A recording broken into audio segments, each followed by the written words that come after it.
जिसे हिंदी में कहते हैं आर्थिक सर्वेक्षण। दो डॉक्यूमेंट जो हैं, एक बजट और दूसरा इकोनॉमिक सर्वे, ये दोनों इंपॉर्टेंट हैं, न केवल बिहार का बल्कि जो भारत सरकार के द्वारा जारी किया जाता है सर्वे और जो बजट पेश किया जाता है। इन चार डॉक्यूमेंट से बहुत तरीके के सवाल बनते हैं बिहार पब्लिक सर्विस कमीशन में। यानी प्रीलिम्स में आपसे डायरेक्ट फैक्ट्स और फिगर्स पूछ लिए जाते हैं। यही जो मेंस का एग्जाम होता है तो आपके पास बहुत तरीके का स्कोप होता है कि जो यहां पर डेटा आपको दिया गया है, जो यहां पर फिगर आपको दिखता है, ग्राफ्स वगैरह नजर आते हैं, ये सब कुछ आप सही ढंग से यूटिलाइज कर सकते हैं। सर्वे में खास तौर पर देखा जाए तो बहुत सारे गवर्नमेंट स्कीम्स का भी जिक्र होता है, उसको सही ढंग से हम यूटिलाइज कर सकते हैं apart from facts and figures. और जो बेसिक इकोनॉमी का कंसेप्ट है वो भी आपको यहां से मिलता है, क्योंकि बीपीएससी के प्रीलिम्स में आप देखते हैं कि बहुत ज्यादा डेप्थ वाला इकोनॉमी का क्वेश्चन नहीं होता है, वो मोर और लेस करेंट अफेयर सेंट्रिक ही होता है। वो सब कुछ भी यहां से कवर होता रहता है। तो जैसा कि मैंने पहले ही बताया है आपको कि जो बजट होता है वो आगामी वर्ष के लिए होता है कि आने वाले 12 महीनों में हम किस तरीके से रुपए का हिसाब करने वाले हैं, किस तरीके से चीजों को लेकर चलेंगे। ये जो सर्वे है ये पिछले साल का हमें हिसाब देता है कि पिछला साल हमारा कैसा रहा है, जिसका हम सर्वेक्षण कर रहे हैं। इस डॉक्यूमेंट में टोटल 13 चैप्टर्स हैं और चैप्टर 1 जो है ये बिहार इकोनॉमी का एक ओवरव्यू है। एक बार में हमें पता चलता है सारी की सारी जो यहां पर इकोनॉमिक सिचुएशंस हैं, सरकमस्टांसेज हैं। तो राज्य का जो सकल घरेलू उत्पाद है, जिसको कि जीएसडीपी कहते हैं, जैसे राष्ट्र के लेवल पर मतलब भारत के लेवल पर अगर देखा जाए तो उसको जीडीपी कहते हैं, ग्रॉस डोमेस्टिक प्रोडक्ट, जो कि एक वर्ष में जितने गुड्स और सर्विसेज प्रोड्यूस होते हैं उसका वो समेशन है। इसी तरीके से राज्य का जो होता है वो जीएसडीपी होता है और बिहार का जो जीएसडीपी है वो 2020-21 वर्ष में 2.5% बढ़ा है।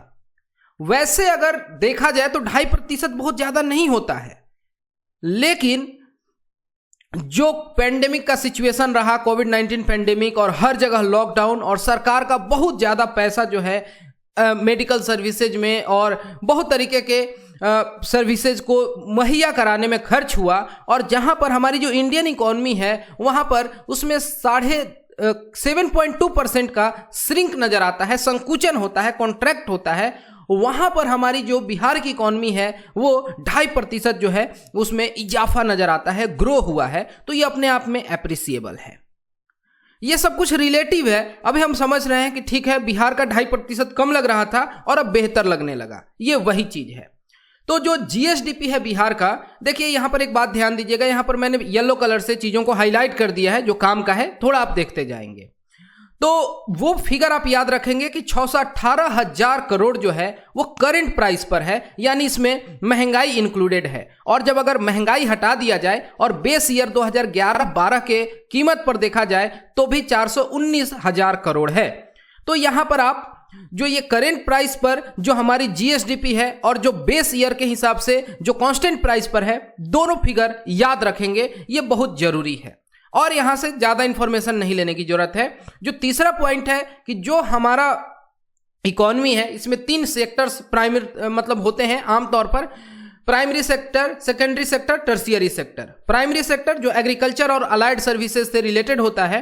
तो यहां पर हम क्या देख रहे हैं कि यहां तेजी से गिरावट हो रही है, आने वाले वर्षों में गिरावट नजर आ रही है। जो हिस्सेदारी जो है प्राइमरी सेक्टर का वो घट रहा है। देखेंगे कि 2016-17 में जो इसका शेयर करीब 22% था वो घट के 19.2% हो गया है। यानी कि अगर हम 100 रुपया बना रहे हैं एक साल में तो मात्र 19.2 रुपया जो है वो प्राइमरी सेक्टर से आ रहा है। सेकेंडरी सेक्टर जो है जिसमें कि प्रोडक्शन की बात की जाती है वो बिहार में बहुत बेहतर हमेशा से नहीं रहा है, इसमें भी हमें कमी नजर आती है। और वो जो पहले 20.6% था वो घट के 19.5% हो गया है। मामला बहुत करीबी है, 19.2 और 19.5। तो आप बताएंगे कि यहां सेकेंडरी सेक्टर जो है ना उसका शेयर ज्यादा है अगर प्राइमरी से तुलना किया जाए, ये दिमाग में डाल लीजिए, क्योंकि दोनों 19 में है तो कंफ्यूजन हो सकता है। और बाकी जो बच गया इन दोनों को जोड़ेंगे तो 19 दूनी की 38.7। इसके बाद जो कुछ बच रहा है वो मतलब कि करीब 61.2% जो है ये टर्शियरी सेक्टर का है। और टर्शियरी सेक्टर तेजी से ग्रो कर रहा है। जो 2016-17 में 57% था उसमें करीब 4% की वृद्धि नजर आ रही है और अभी के लिए ये 61.2% है। जो हमारा प्राइमरी सेक्टर है यहां पर हम क्या देखते हैं कि ग्रोथ हुआ है 2.3% का, बहुत ज्यादा नहीं है, लेकिन यही वो सेक्टर है जो पेंडेमिक के दौरान भी लोगों को जीवित रखा है, क्योंकि अनाज वगैरह प्रोड्यूस हुए हैं, लोग खा पी के जीवित रह पाए हैं। और जो ईयरली ग्रोथ है ये हम देखेंगे कि इसमें बहुत तरीके के फ्लक्चुएशंस आए हैं पहले भी, और अभी के लिए जो है इसको सही माना जाए 2.3%, ठीक है। और ये यहां पर हम देखें सेकेंडरी सेक्टर को अगर, तो यहां पर मीडियम ग्रोथ रेट देखने को मिलता है और वो रहा 4.8% का। टर्शियरी सेक्टर, इस पर बीपीएससी पहले भी सवाल पूछ चुका है और ये हाईएस्ट रहा, एक वर्ष में 8.5% का ये अपने अंतर्गत ग्रोथ दिखाया।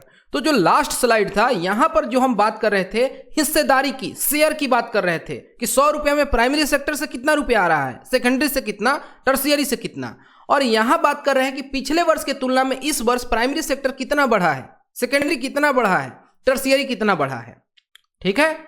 38 जिले हैं हमारे पास, इसमें तो कोई शक नहीं है। और यहां पर कैपिटा जो हमारा डोमेस्टिक प्रोडक्शन है उसको अगर हम देखें तो हाईएस्ट पर कैपिटा जीडीपी जो रहा हमारा वो पटना का रहा, और वो रहा ऑन एन एवरेज 1.31 लाख रुपए, जो कि कितना कम है आप समझ सकते हैं।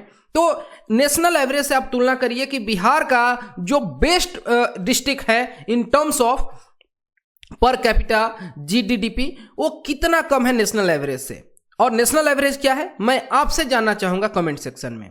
और वर्स्ट जो कह लेना, वर्स्ट यानी सबसे जो पुअर रहा, सबसे जहां पर कैपिटा जीडीपी जो है सबसे कम है, तो वो है शिवहर जिला। इसका कितना है, मात्र 0.19 लाख, ठीक है। ये देखिए ध्यान देने वाली बात है कि जो पर कैपिटा जीडीपी जो है पटना का रहा वो शिवहर से 7 गुना अधिक रहा, यानी शिवहर का ऐसा कहा जाए कि पटना से 7 गुना कम रहा, ऐसा कहना ज्यादा उचित होगा। और जो यहां पर महंगाई दर देखा जाए, एनुअल इन्फ्लेशन रेट, तो ये 3 तरीके से नापते हैं, एक ओवरऑल, एक ग्रामीण क्षेत्र के लिए और एक शहरी क्षेत्र के लिए। तो रूरल के लिए अगर देखा जाए तो महंगाई दर रहा 2.8%, शहरी क्षेत्र के लिए 4.9% और वैसे करीब 3% एवरेज का महंगाई रहा। तो ठीक है, इसको 4+-2 के अंतर्गत आता है, तो ठीक है, 2 से 6% के बीच में महंगाई है तो उसको मैनेज कहा जाता है। अब ये जो चैप्टर 1 जो है उसमें ही अगर एब्स्ट्रैक्ट को समझा जाए तो पर कैपिटा इनकम जो है बिहार का वो अगर देखा जाए तो है 46,000 रुपए करेंट प्राइस पर, यानी इसमें महंगाई इंक्लूडेड है। और इंडिया के लिए है ये 1,28,000, समझ रहे हैं। तो इस तरीके से आपको तुलना करना होगा। और जो मैंने अभी थोड़े पहले अभी पटना से कंपेयर करने को बोला था और जो आपसे पूछा था उसका आपको जवाब यहां पे मिल भी गया। ये सब कुछ है, इंपॉर्टेंट है, आपको जानना चाहिए। और यहां पर रियल जीडीपी और जो जीएसडीपी है बिहार का, इसको कंपेयर किया जा रहा है, यानी ब्लैक कलर से इंडिया का दिखाया गया है और ब्लू कलर से बिहार का। तो अभी देखिए जो इंडिया की जो जीडीपी है वो श्रंक हुई है 7.25% से, जबकि अभी भी हम पॉजिटिव में है 2.5%। ये देखिए यहां पर दिया गया है 2011-12 के मूल्य पर प्रति व्यक्ति राज्य घरेलू उत्पाद, ठीक है, पर कैपिटा जीडीपी। तो बिहार का जो प्रति व्यक्ति आय है भारत के प्रतिशत में हम देखें तो ये 35.8% है, यानी ऑन एन एवरेज एक भारतीय जितना कमाता है और एक जो बिहार का व्यक्ति ऑन एन एवरेज कितना कमाता है, मात्र उसका 36%, ऐसे समझा जाए तो। हालांकि विथ टाइम इसमें ग्रोथ हो रही है, यह भी आप देख सकते हैं। बेस ईयर 2016-17 से अगर तुलना किया जाए वर्ष 2020-21 को, तो सकल राज्य मूल्यवर्धन का जो प्रतिशत है वो इस तरीके से है कि टर्शियरी सेक्टर का शेयर यहां पर 61% है, प्राइमरी का 19.2 और सेकेंडरी का 19.5। इस पर हम लोग चर्चा कर चुके हैं। अब हम आ जाते हैं चैप्टर 2 में, जो कि है स्टेट फाइनेंसेज। और यहां पर रुपया का जो खर्चा हुआ है उसका हिसाब दिया हुआ है कि जो टोटल एक्सपेंडिचर रहा स्टेट गवर्नमेंट का वर्ष 2020-21 में, उसमें 13.4% की वृद्धि हुई है पिछले वर्ष के तुलना में। यानी 19-20 से 20-21 में जो हमारा खर्च है 13.4% बढ़ा है। ठीक है, और इसमें जो 26,000 करोड़ रुपए जो है वो हमने कैपिटल एक्सपेंडिचर किए और बाकी जो है रेवेन्यू एक्सपेंडिचर। मैं समझता हूं कि कैपिटल और रेवेन्यू का जो कंसेप्ट है अभी तक आप समझ चुके होंगे। ये जो हो गए पूंजीगत यहां पर कह लें कि व्यय है और ये राजस्व व्यय है। वैसे अगर पूंजीगत व्यय ज्यादा होता है तो ये अच्छी बात है, क्योंकि वो लॉन्ग टर्म हमारे लिए पॉजिटिव रिजल्ट्स लेकर आता है। ठीक है, लेकिन आमतौर पर रेवेन्यू में ज्यादा खर्च जाता है। और यहां पर हर मानक पर देखें तो ये इंक्रीज नजर आता है। जैसे ये जनरल सर्विसेज जो है यहां पर 11% के करीब का ग्रोथ नजर आता है। अब देखिए ये revenue account of Bihar government जो है, तो इसमें कौन कौन से स्रोत हैं ये भी मालूम चलता है। तो यहां पर टैक्स से कितना रुपया आ रहा है, नॉन टैक्स से कितना आ रहा है, जो अनुदान की राशि है और जो यहां पर कंट्रीब्यूशंस हैं उससे कितना आ रहा है, ये सब कुछ बताया हुआ है। और यहां सबसे ऊपर में यहां आप देख पा रहे हैं कि जो फिगर है, अब ये सारा याद रखने का कोई जरूरत नहीं है, ये जान लीजिए कि ठीक है टोटल एक्सपेंडिचर जो है रेवेन्यू अकाउंट का ऐसे बता दिया गया है और बाकी टैक्स में कितना, नॉन टैक्स में कितना, तो ये भी आप ऐसे समझ लीजिए। तो ये भी जान लीजिए कि टैक्स से जो प्राप्तियां हैं वो नॉन टैक्स से कहीं ज्यादा हैं, बहुत ही ज्यादा हैं। फिगर वगैरह जो है बजट वगैरह में मैंने जिक्र कर दिया है, लेकिन सारा फिगर याद रखने का जरूरत नहीं है। इसी तरीके से जो हमारे कैपिटल अकाउंट है, अगर इसकी बात की जाए तो कैपिटल रिसीट्स जो है वो हमारा बताया गया है यहां करीब 36-37 हजार करोड़ के बीच में, है ना। और यहां पर हमने देखा है कि 2017-18 से तुलना किया जाए तो कैपिटल रिसीट्स में लगातार ग्रोथ हुआ है, वृद्धि हुआ है। ये जो चार्ट वगैरह है इससे यही समझना है, फिगर नहीं, यहां आपको ट्रेंड को समझना है कि कैपिटल आउटले है उसका क्या पोजीशन है। टोटल एक्सपेंडिचर जो है 19-20 के तुलना में कैपिटल एक्सपेंडिचर वो हमारा बढ़ा हुआ नजर आ रहा है। अब चैप्टर 3 पर आ जाते हैं जो बहुत ज्यादा इंपॉर्टेंट है और वो है एग्रीकल्चर और अलाइड सेक्टर्स। तो यहां पर 2.1% की ग्रोथ नजर आती है, ये हमने पहले ही चर्चा किया था प्राइमरी सेक्टर में। और यहां पर इसके जो सब सेक्टर्स हैं एग्रीकल्चर और अलाइड सेक्टर में, तो जो माल गरू मवेशी रखते हैं, लाइव स्टॉक हो गए, जो मत्स्य हो गई यानी फिशरी जो हो गई, यहां पर लाइव स्टॉक में 10% का ग्रोथ हुआ है और फिशरी में 7% का, और ये बहुत अच्छी बात है। ओवरऑल जो सेक्टर है यहां पर देखते हैं कि इसका शेयर करीब 19% है स्टेट का जीएसवीए में, यानी ग्रॉस वैल्यू एडेड जो होता है स्टेट के लिए जीवीए, उसमें 19% शेयर है एग्रीकल्चर और अलाइड सेक्टर का। यहां पर देखेंगे कि जो ग्रोथ रेट है प्रोडक्शन का, ये राइस बहुत अच्छा परफॉर्म किया है। राइस में 9.6% का ग्रोथ दिखा है और मेज में 5% का इंक्रीज दिखा है पिछले 3 सालों में देखें तो। और एग्रीकल्चर रोड मैप जो है ये बहुत इंपॉर्टेंट होता है, बीपीएससी मेंस में इससे डायरेक्टली क्वेश्चंस पूछे जाते हैं और ये सब कुछ आपको बताना बहुत अच्छा होता है कि वर्ष 2012 से 2022 के बीच में हमने 5 कृषि कार्यमान पुरस्कार जीते हैं। तो व्हीट के लिए मिला, मेज के लिए मिला, ये सब कुछ है, आप अकाउंट कर सकते हैं जब एग्रीकल्चर सेक्टर इन बिहार पर आपसे सवाल पूछा जाए। और देखिए जो ये सस्टेनेबल फार्मिंग है यानी जो सतत कृषि है, इसको बढ़ावा देने के लिए जो स्टेट गवर्नमेंट है यहां पर कई तरीके का इनिशिएटिव ले चुकी है, जैसे कि क्लाइमेट रिसेलिएंट एग्रीकल्चर, यानी कि हम पर्यावरण को ध्यान में रखते हुए खेती करेंगे, खेती बाड़ी करेंगे, जिससे कि जो उत्पादकता है वो बढ़े, साथ ही साथ जो यहाँ पर प्रॉफिट है किसानों का वो बढ़े, इनकम बढ़े और मैनेजमेंट हो सके बढ़िया से। जो क्रॉप का रेसिड्यू है जैसे पराली वगैरह है, लोग पहले ऐसे ही जला देते थे लेकिन उससे इन्वायरमेंट को नुकसान हो रहा है, इस बात को ध्यान में रखते हुए पराली जो है उसका ब्रिक वगैरह बनाते हैं, उसी से सोचेंगे कि कुछ बायोफ्यूल वगैरह तैयार हो जाए, तो इस तरीके से कुछ बेहतर होगा। ठीक है, ये सब कुछ है। और स्टेट गवर्नमेंट जो है ये ऑर्गेनिक कॉरिडोर जो है वो डेवलप कर रही है, यानी 38 जिलों में से 13 जिलों में ये ऑर्गेनिक जो खेती है उसको प्रमोट किया जाएगा। ठीक है, और यहां पर किसी भी तरीके का केमिकल फर्टिलाइजर ये सब नहीं यूज किया जाएगा, जो पुरानी पद्धति थी उसी पर हम लोग खेती आगे बढ़ाएंगे। और यहाँ पर करीब 17,000 एकड़ जो है इस क्षेत्रफल पर खेती की जाएगी ऑर्गेनिक से, और इसके लिए ऑर्गेनिक C1 सर्टिफिकेशन जारी किया गया है। इतना ही नहीं, जो हॉर्टिकल्चर है यानी कि जिसमें कि बगानी फसल है, मतलब फ्रूट्स हो गए, वेजिटेबल्स हो गए, तो इसको बढ़ावा देने के लिए mission on integrated development of horticulture ये 23 जिलों में चलाया जा रहा है, और चीफ मिनिस्टर हॉर्टिकल्चर स्कीम जो है ये अन्य 15 जिलों में। तो बागवानी फसलों के लिए 38 जिलों को कवर किया गया है 2 अलग अलग स्कीम से। Integrated development of horticulture mission पहला हो गया, और दूसरा मुख्यमंत्री हॉर्टिकल्चर डेवलपमेंट स्कीम। और यहां पर क्लस्टर बनाए जा रहे हैं, उसके हिसाब से प्रोडक्शन बढ़ाया जा रहा है, रूफ टॉप गार्डनिंग को प्रमोट किया जा रहा है, और 90% तक का सब्सिडी दिया जा रहा है फार्मर प्रोड्यूसर ऑर्गेनाइजेशंस को, ताकि वो बेसिक इंफ्रास्ट्रक्चर जो है वो डेवलप कर सके, ताकि जैसे कोल्ड स्टोरेज वगैरह है ना, इसकी फैसिलिटी होनी चाहिए, नहीं तो जो फल हैं वो जल्दी से खराब होने लगते हैं, पेरिसेबल आइटम्स हैं। और डिजिटल फार्म सर्विस जो है इसको प्रदान करने के लिए, प्रोवाइड करने के लिए, ताकि जो फार्मर्स हैं उनको सही ढंग से हम गाइडेंस दे सकें, उनको सलाह दे सकें, इसके लिए एक मोबाइल ऐप, इसका नाम याद कर लीजिए, बिहान। बिहान सुबह को भी कहते हैं, सवेरे को बिहान कहते हैं। तो ये लॉन्च किया गया है डिपार्टमेंट ऑफ एग्रीकल्चर के द्वारा। अब ये डायरेक्टली आपसे प्रीलिम्स में ऐसा सवाल पूछा जा सकता है, आप इसके लिए रेडी रहिए, ठीक है। और क्या हम देखते हैं कि ये लॉन्च किया गया है डिपार्टमेंट ऑफ एग्रीकल्चर के द्वारा, जो कि इंटीग्रेट करता है various ongoing digital applications on a single platform. और अभी के लिए गवर्नमेंट टू गवर्नमेंट मोड में है, लेकिन आने वाले ईयर्स में ये किसानों तक पहुंचाया जाएगा, ठीक है।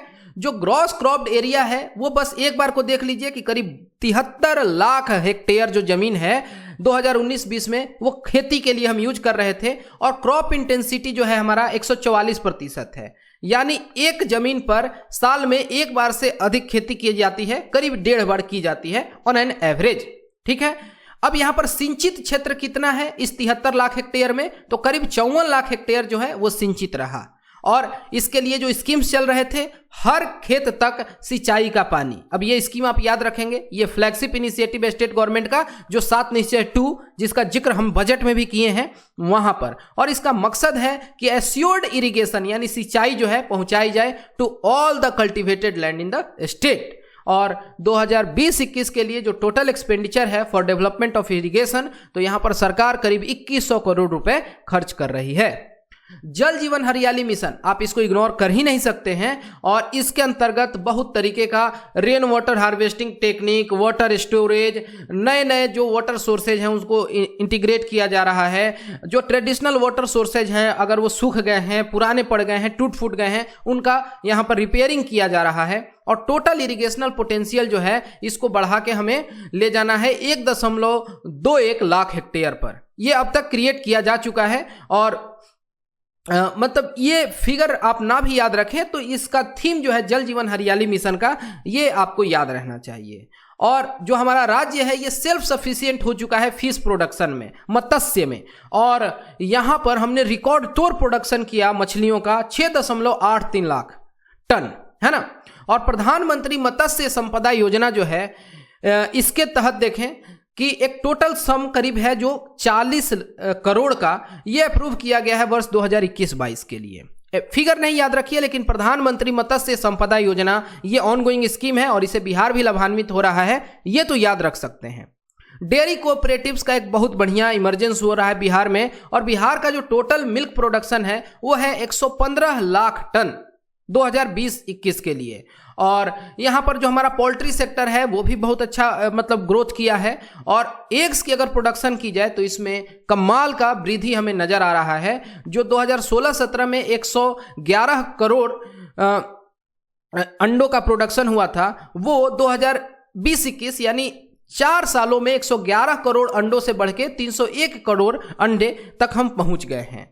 और यहाँ पर ग्रोथ रेट जो है कहेंगे कि 32% या कहीं उससे अधिक जो है एक प्रोडक्शन में हमें ग्रोथ नजर आ रहा है। अब यहां पर कंपोजिशन बताया गया है एग्रीकल्चरल सेक्टर्स जीएसडीपी इन बिहार। तो यहां पर सबसे मेजर जो चंक है करीब 48 या 49% कह लीजिए वो क्रॉप से आ रहा है।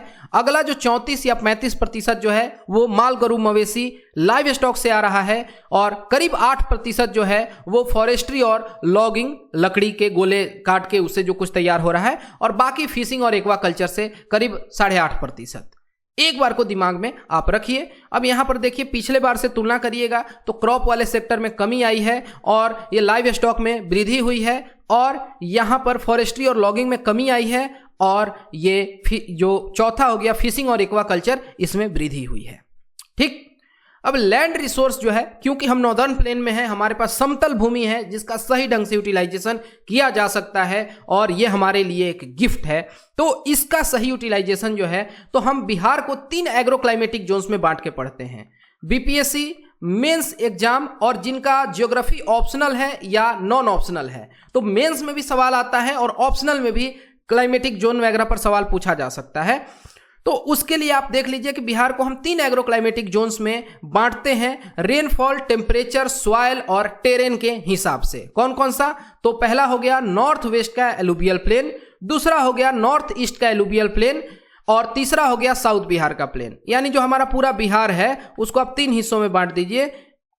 पहला जो है उसको कह रहे हैं ये 1, ये 2 और 3, यानी जो वेस्ट चंपारण, ईस्ट चंपारण, मुजफ्फरपुर का जो क्षेत्र है, यहाँ गोपालगंज, सारण, ये सब कुछ हो गया, ये पहले जोन में आ रहा है। बाकी जो ये कोसी का जो क्षेत्र है और पूरा ये पूर्णिया का, कटिहार का क्षेत्र, ये जोन 2 में, और पूरा दक्षिण बिहार जो है जिसमें मगध, शाहाबाद, भागलपुर, ये सब कुछ आ रहा है, ये जोन 3 है। इस तरीके से 3 एग्रीकल्चरल जोन में हम बांट के देखते हैं, 3 एग्रो क्लाइमेटिक जोन्स में।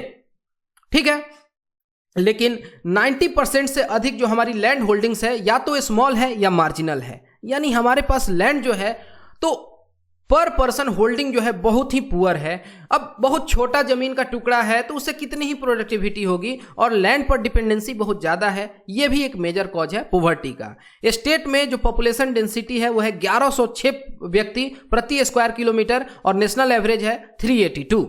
और स्टेट का जो एग्रीकल्चर है ये कह लें कि काफ़ी सिग्निफिकेंट है अगर हम देखें इस तरीके से भी, और इस पर बहुत ज़्यादा दबाव भी है। लैंड यूटिलाइजेशन अगर समझना चाहें तो जो नेट सोन एरिया है जिस पर खेती की जा रही है वो है करीब 54%। अब land not available for cultivation ये है करीब 23%। फैलो यानी जो परती भूमि है 12.7%।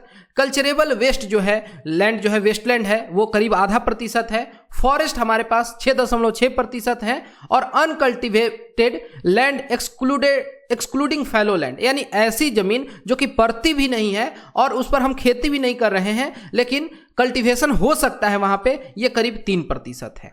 ठीक है, जो एवरेज साइज है जमीन का, होल्डिंग का, अगर वो देखा जाए तो इसका कंडीशन बहुत बेहतर नहीं है, इस पर बहुत ज़्यादा टाइम देने की जरूरत नहीं है, स्लाइड को हम स्किप कर सकते हैं। क्रॉपिंग पैटर्न जो है बिहार का उसको अगर देखें तो जितना हमारे पास एरिया है 94% हम फूड ग्रेन्स पर उसमें यूटिलाइजेशन कर रहे हैं। अब यहाँ पर फूड ग्रेन्स में भी अनाज जैसे चावल, गेहूं, इस पर 87%, दलहन पर 6.6, तेलहन पर 1.7, फाइबर्स क्रॉप जो है फाइबरस है उस पर 0.8%, और शुगर केन वगैरह जो है इस पर 3.3%।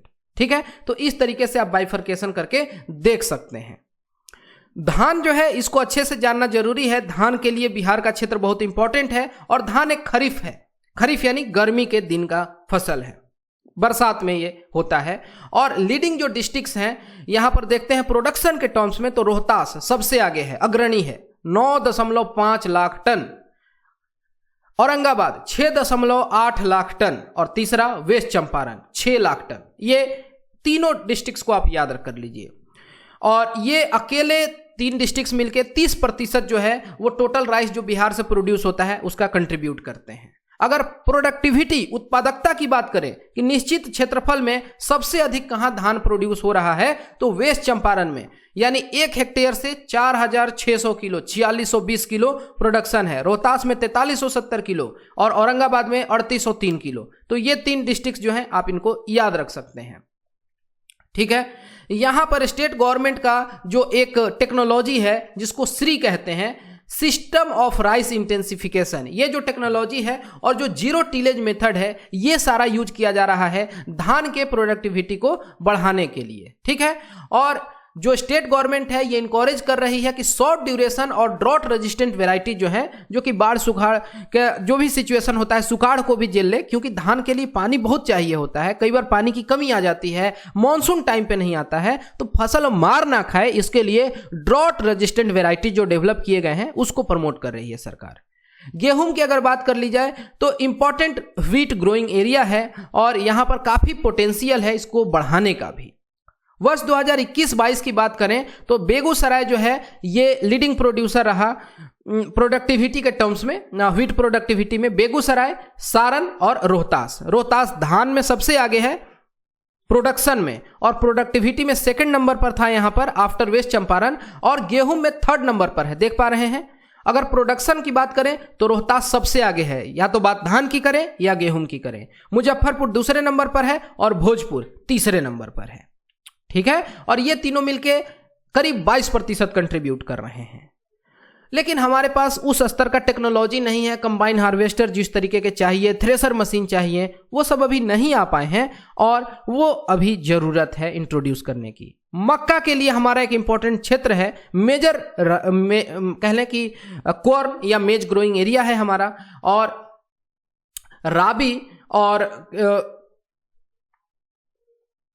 और बिहार में मक्का जो है वो राबी फसल है, यानी गेहूं के टाइम वाला जो टाइम है उसके लिए है, सर्दी में हम तैयार करते हैं। और यहां पर अगर बात करें कि ये क्षेत्र कौन सा हुआ तो कटिहार का क्षेत्र हुआ, पूर्णिया का क्षेत्र, बेगूसराय का क्षेत्र, ये बहुत अच्छा परफॉर्म कर रहे हैं। और अगर उत्पादकता की बात करें तो अररिया सबसे टॉप पर रहा, 9,419 किलो प्रति हेक्टेयर। इसके बाद पूर्णिया और कटिहार, यानी आप समझ रहे हैं कि जो हम बिहार को 3 एग्रीकल्चर जोन्स में बांटे थे, तो जो नॉर्थ ईस्ट वाला बिहार का जो जोन है वो मक्का के लिए फेवरेबल है। ठीक, अब दलहन की बात कर ली जाए तो दलहन ठीक है, मेजर रोल प्ले करता है हमारे डाइट में, लेकिन उतना ज़्यादा नहीं है जितना ये हो सकता है। और यहाँ पर कुछ डिस्ट्रिक्ट्स में पटना, नालंदा और औरंगाबाद बेहतर कर रहे हैं, ये आप जान सकते हैं। हाईएस्ट प्रोडक्टिविटी जो है ये जहानाबाद में रिकॉर्ड की गई थी कि 1 हेक्टेयर में करीब 1450 किलो दलहन जो है वो प्रोड्यूस हुआ। मक्का के बाद अब हम लोग दाल देखें और इसके बाद अब शुगर केन देख लेते हैं, जिसको गन्ना कहते हैं, ईख कहते हैं। और ये शुगर इंडस्ट्री जो है इस पर सवाल बीपीएससी में पूछा जाता है, और शुगर इंडस्ट्रीज के लिए बिहार जो है बेस्ट एरिया हुआ करता था किसी जमाने में, आज़ादी के पहले के भारत में। अब तो यहाँ ऑब्सोलेट टेक्नोलॉजी हो गया, जिस तरीके का डेवलपमेंट चाहिए था नहीं हुआ, और शुगर इंडस्ट्री जो है अब साउथ इंडिया की तरफ शिफ्ट होता चला गया है। लेकिन फिर भी जो क्षेत्र है शुगर केन का वो तो आप जान सकते हैं, तो जो गोपालगंज का क्षेत्र हो गया या फिर ईस्ट चंपारण का क्षेत्र, मुजफ्फरपुर का क्षेत्र, वेस्ट चंपारण, ये सब इंपॉर्टेंट है। फर्स्ट कौन सा है तो वेस्ट चंपारण ही टॉप पर है, रैंक फर्स्ट है इन टर्म्स ऑफ प्रोडक्शन, और करीब आधा जितना प्रोड्यूस हो रहा है उसका 53% तो अकेले वेस्ट चंपारण से आता है। ठीक है, और कुछ यहाँ पर सब्जियां वगैरह हैं, ये तैयार की जा रही हैं, कई तरीके के रिसर्च और इनोवेशंस हो रहे हैं। और देखिए किस तरीके का खूबसूरत सा फूल गोभी है, इसकी तस्वीर हमें नजर आई थी। फ्रूट्स वगैरह की अगर बात कर ली जाए तो यहाँ पर इसको डिटेल में देख सकते हैं, लेकिन जो मेजर फ्रूट्स हैं बिहार के, इसमें बनाना है और इसका प्रोडक्शन है करीब 20 लाख टन। फिर आम, guava, lychee, pineapple, papaya, watermelon, musk melon, gooseberry. ठीक है, ये सब हैं। और अगर बात करें कि मैंगोज और गूसबेरी को छोड़ दिया जाए, आंवला को छोड़ दिया जाए, तो जो बाकी फ्रूट्स हैं यहाँ पर एक पॉजिटिव ग्रोथ रेट देखने को मिला है पिछले 3 वर्षों में। ठीक, ऑर्गेनिक कॉरिडोर की बात की जा रही है और इसके लिए 188 फार्म प्रोड्यूसर ऑर्गेनाइजेशंस जो हैं ऑलरेडी बनाए जा चुके हैं, और 17,000 एकड़ जो क्षेत्रफल है इसको शॉर्टलिस्ट कर लिया गया है कि इस पर ऑर्गेनिक खेती की जाएगी। ठीक है, तो ये पहल आपको समझना है। और state government has also started priority guarantee based certification, कि हम इसको प्रमोट करेंगे और उसका ब्रांडिंग करेंगे और बेहतर दाम में बेचेंगे चीज़ों को। एग्रीकल्चरल रिसर्च और एजुकेशन को ध्यान में रखते हुए यहाँ पर एग्रीकल्चरल इंजीनियरिंग कॉलेज की बात की जा रही है कि एक नया इंजीनियरिंग कॉलेज जो है एग्रीकल्चरल इंजीनियरिंग कॉलेज वो आरा में यानी भोजपुर में स्टेब्लिश किया जाएगा। एक नया एग्री बिजनेस मैनेजमेंट जो है ये भी कॉलेज स्टार्ट किया जाएगा, ये पटना में। और एक नया एग्री बायोटेक्नोलॉजी कॉलेज जो है ये साबौर यानी भागलपुर में स्टार्ट किया जाएगा। ठीक है, भागलपुर में एक ऑलरेडी एग्रीकल्चरल कॉलेज है, तो वहां पे एग्री बायोटेक्नोलॉजी कॉलेज की बात की जा रही है। ठीक है, बिहार एग्रीकल्चरल यूनिवर्सिटी जो है यहां पर एक नई इसके द्वारा फिल्म बनाई गई है जो कि बेस्ड है on the livelihood security of tribal farmers through new agricultural technology. ये जो फिल्म है उसका नाम है उम्मीद, उम्मीद यानी रे ऑफ होप, आशा। ठीक है, ये नेशनल अवार्ड जीता है नेशनल फिल्म फेस्टिवल 2021 में। क्या इस पर फिल्म्स में सवाल नहीं पूछा जा सकता है? ऑब्वियसली पूछा जा सकता है, तो इसलिए इतने डिटेल में सर्वे को देखना जरूरी है, जो कि हम आपके लिए और आसान बना रहे हैं। डिजिटल एग्रीकल्चर मतलब सीधा है कि किसानों तक हमें पहुंचना है, जितना अधिक टेक्नोलॉजी का यूटिलाइजेशन किया जा सके उतनी प्रोडक्टिविटी बढ़ेगी। और इसके लिए बहुत सारे ऐप्स हैं। ठीक है, आधार ऑथेंटिकेशन करके डेटाबेस जो है उसको यूज किया जा रहा है इनपुट सब्सिडी के लिए, डीजल सब्सिडी के लिए, प्रधानमंत्री किसान सम्मान निधि के लिए और बाकी स्कीम्स के लिए। जो डिपार्टमेंट है इसके द्वारा एक नया एंड्रॉयड ऐप जो है जिसको कहते हैं बिहान, ये भी लॉन्च किया गया है, जिसके बारे में हम बात कर चुके हैं। और ये एक टेक्नोलॉजी कोलैबोरेशन है with Bill and Melinda Gate foundation, यानी बिल गेट्स का जो फाउंडेशन है वो इसमें मदद कर रहा है, तो टेक्नोलॉजी पार्टनर है। यह भी बहुत इंपॉर्टेंट है, इस पर सवाल बन सकता है। ठीक है, तो बिहान जो है ये डेवलप किया गया है one stop digital window for all kinds of digital applications in agriculture. तो इतना जानना अच्छा होगा, ये काफी है। ओके, बिहान ऐप। क्लाइमेट रिसेलिएंट एग्रीकल्चर की बात की जा रही है और उसका क्यों जरूरत है आप समझ सकते हैं। और इसी को देखते हुए यहां पर एक पायलट प्रोजेक्ट स्टार्ट किया गया है 8 डिस्ट्रिक्ट्स में, यानी नवादा, गया, नालंदा, मुंगेर, बांका, भागलपुर, मधुबनी और खगड़िया। और यह स्टार्ट किया गया था 2019 सितंबर में। ठीक है, और इसके आउटकम्स के आधार पर, इस पायलट प्रोजेक्ट के आउटकम के आधार पर जो क्लाइमेट रिसेलिएंट एग्रीकल्चर प्रोग्राम है ये सारे के सारे डिस्ट्रिक्ट में अप्रूव कर दिया गया है राबी क्रॉप्स के लिए वर्ष 2020 से। और इनके सैलिएंट फीचर्स क्या हैं, तो यहां पे हम इंट्रोड्यूस कर रहे हैं क्रॉपिंग सिस्टम जो कि बेस्ड होगा timely planting of crops as पर डेवलप्ड क्रॉप कैलेंडर। तो एक क्रॉप कैलेंडर का कंसेप्ट बहुत अच्छा है कि हम एकदम समय का पालन करेंगे। दूसरा हो गया कि इंप्रूव्ड क्लाइमेट रिसेलिएंट वेराइटी जो है ऐसे वेराइटीज को यूज करें जैसे कि ड्राउट रेजिस्टेंट वगैरह, वो चीज है।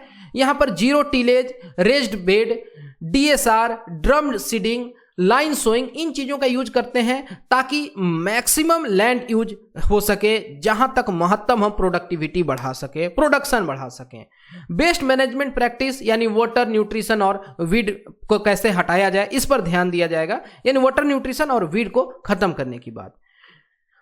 Feasible crop diversification, crop diversification जो है यानी एक ही क्षेत्र में, एक ही जमीन में अलग अलग तरीके के क्रॉप लगाए जाए, जो कि मिट्टी के लिए भी अच्छा होता है और जो क्लाइमेट है उसको ध्यान में रखते हुए। जैसे कहते हैं ना कि क्रॉप का डाइवर्सिफिकेशन करने से किसानों के लिए भी अच्छा है और ये खेत के लिए भी अच्छा होता है। शॉर्ट और मीडियम ड्यूरेशन क्लाइमेट रिसेलिएंट क्रॉप्स के वेराइटीज हैं, ये सब इंट्रोड्यूस किए गए। और क्रॉप रेसिड्यू, जो भी पराली हो गया, जो टुकड़ा हो गया, जिसको भूसी कहते हैं, कुटी कहते हैं, तो इसका कैसे मैनेजमेंट करते हैं through happy seeder, super seeder और स्ट्रॉ बेलर। तो ये सब कुछ यूज कर रहे हैं, तो इसका बेहतर आउटकम हमें आगे चल के दिखेगा। मिल्क प्रोडक्शन देखिए पिछले वर्ष के तुलना में बढ़ा है, ये आप याद रख सकते हैं। फिशरीज वगैरह जो है यहां पर हमने देखा ही कि 7% का ग्रोथ हुआ है अगर पिछले साल से तुलना किया जाए। और यहां पर स्टोरेज कैपेसिटी जो है ये सब कुछ यहां दिखाया गया है, इसको आप स्किप भी कर सकते हैं। Composition of public expenditure in irrigation sector, तो यहां पर हम क्या देख रहे हैं कि रेवेन्यू एक्सपेंडिचर का 7.4% और कैपिटल एक्सपेंडिचर जो है 92% इसमें खर्च किया जा रहा है इरिगेशन में। इसी तरीके से इरिगेटेड एरिया वगैरह का डिटेल है, ये एग्रीकल्चर पोटेंशियल जो है उसकी बात की गई है। यहाँ पर इस तरीके से बात की गई है कि कौन कौन से इंपॉर्टेंट मेजर और मीडियम इरिगेशन स्कीम्स हैं। जैसे जो वेस्टर्न कोसी नहर है उसका जो रेसिडुअल वर्क है उसको कंप्लीट करना है। इसी तरीके से गरौल वेयर इरिगेशन टेक्नोलॉजी हो गया, बघेल घाट, ये सब अब सब जानना नहीं आपको। जैसे ये यहाँ पे कोसी कैनाल, ये इंपॉर्टेंट है, ये कमला वेस्टर्न मेन कैनाल, ये इंपॉर्टेंट है, ये वेस्टर्न गंडक कैनाल सिस्टम, ठीक है, ये आप याद रख सकते हैं। जोरपैन, ये सब टर्म जो है दिमाग में रहना चाहिए। और ये जो दुर्गावती प्रोजेक्ट है ये बहुत इंपॉर्टेंट है, इस पर एक सेपरेट वीडियो भी स्टडी IQ के यूट्यूब चैनल पर आपको मिल जाएगा। यहाँ वाटर मैनेजमेंट पैटर्न की बात की गई है कि इरिगेशन कहा जाए तो पोटेंशियल कितना है, यूटिलाइज्ड कितना है और इफिशियंसी कितना है। तो हम देख रहे हैं कि 19-20 के तुलना में जो हमारी इफिशियंसी है वो बढ़ रही है, ये अच्छी बात है। इस तरीके से हमने टोटल 3 चैप्टर्स को देखा बिहार इकोनॉमिक सर्वे के, और बाकी जो चैप्टर्स हैं उनको भी हम इसी तरीके से डिटेल में कवर करेंगे। मैं उम्मीद करता हूं कि इससे आप बहुत ज़्यादा लाभान्वित होंगे। और क्या आपको ये जो तरीका है ये PDF डील करने का सही लग रहा है, या आप इसमें कुछ और एडिशंस चाहते हैं, वो भी आप मुझे कमेंट सेक्शन में बता सकते हैं। तो फिलहाल इस वीडियो में इतना ही। Thanks for watching and all the best for your upcoming exams.